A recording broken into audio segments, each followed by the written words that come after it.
Joining me now is the author of international bestsellers, including The Strange Death of Europe, The Madness of Crowds, and his latest book, The War on the West, Douglas Murray.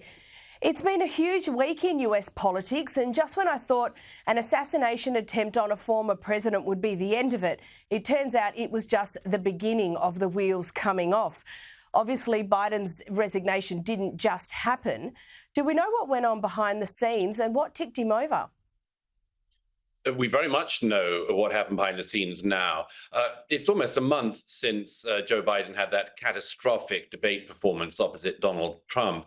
And many people thought that the whole idea of the Democratic ticket agreeing to a debate so early, so far ahead of the election, might have been an effort by some of the Democrats to actually show the world what they all secretly turn out to have known, which is that Joe Biden was far from firing on all cylinders these days.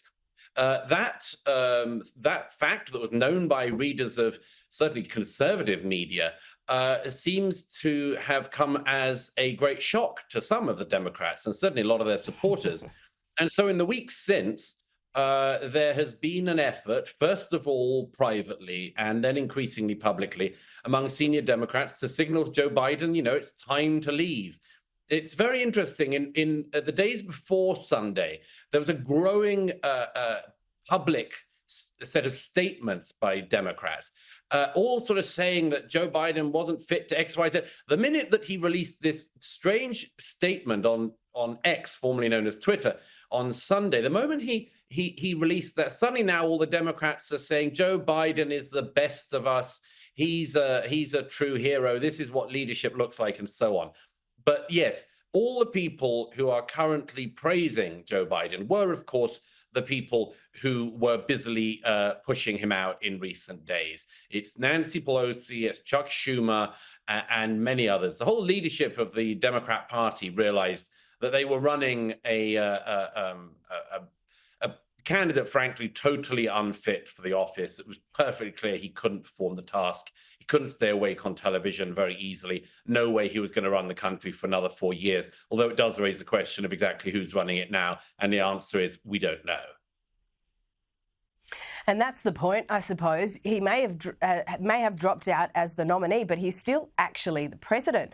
And that said, he's cancelled a number of engagements this week and has extended his trip in Delaware. We also understand that despite confirmation by his doctor, he only has mild COVID symptoms. So what on earth's going on here? Well, the COVID symptoms might be mild, but none of the other symptoms are. It's, as I say, just increasingly obvious to people, and in the whole slew of news that came out in the last month, just perfectly obvious that this was not a candidate at 81. Some 81-year-olds might be sprightly, but Joe Biden isn't among them. It became perfectly obvious he wasn't going to be able to last for another 4 years. Of course, as you say, I mean, there's still half a year almost for him to go, for him to be running the most important country in the world. But there are so many questions now, and those people who think that this has been a sort of lovely sort of crowning of Kamala Harris as his successor, I think there might be a bit more pain to come from within the party, because not everyone in the Democrat hierarchy is absolutely sure that Kamala is their winner in November. No, but Kamala Harris has told a rally in Wisconsin that she has enough support to secure the Democratic nomination. Here she is announcing it. So, Wisconsin, I am told as of this morning that we have earned the support of enough delegates to secure the Democratic nomination. But here's Representative Chuck Schumer's rather awkward announcement, I think, backing Kamala. So now that the process is played out, from the grassroots bottom up, we are here today to throw our support behind Vice President Kamala Harris. I'm clapping. You don't have to. Douglas, the Democrats seem, I think, more resigned to the fact that Kamala will be the nominee rather than excited about it, don't you think?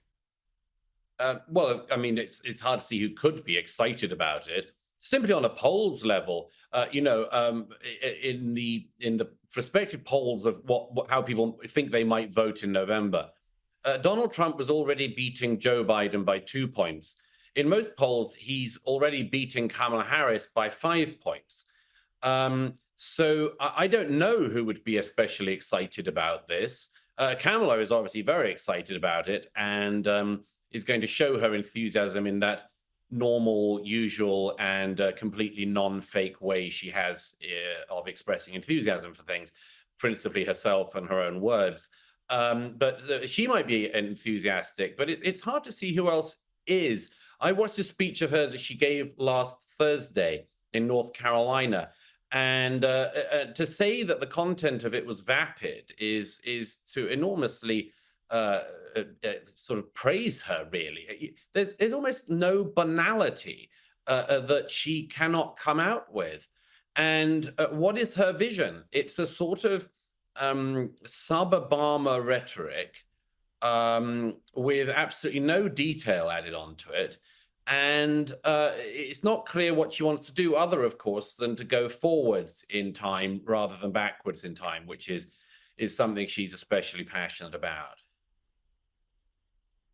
But Douglas, do the Dems actually have another choice? Is there actually another viable option at this point so late in the race? Well, it would have to be a really stunning household name. There are a couple that are being thrown around, but how likely they are to do anything, I don't know.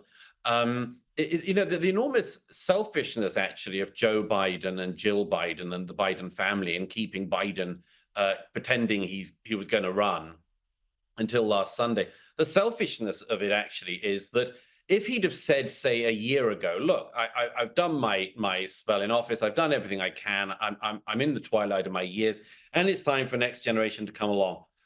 There could have been at least a year for Democrat candidates to put themselves forward, put forward their perspectives for leadership, have an open debate among themselves, and for the best man or woman to win.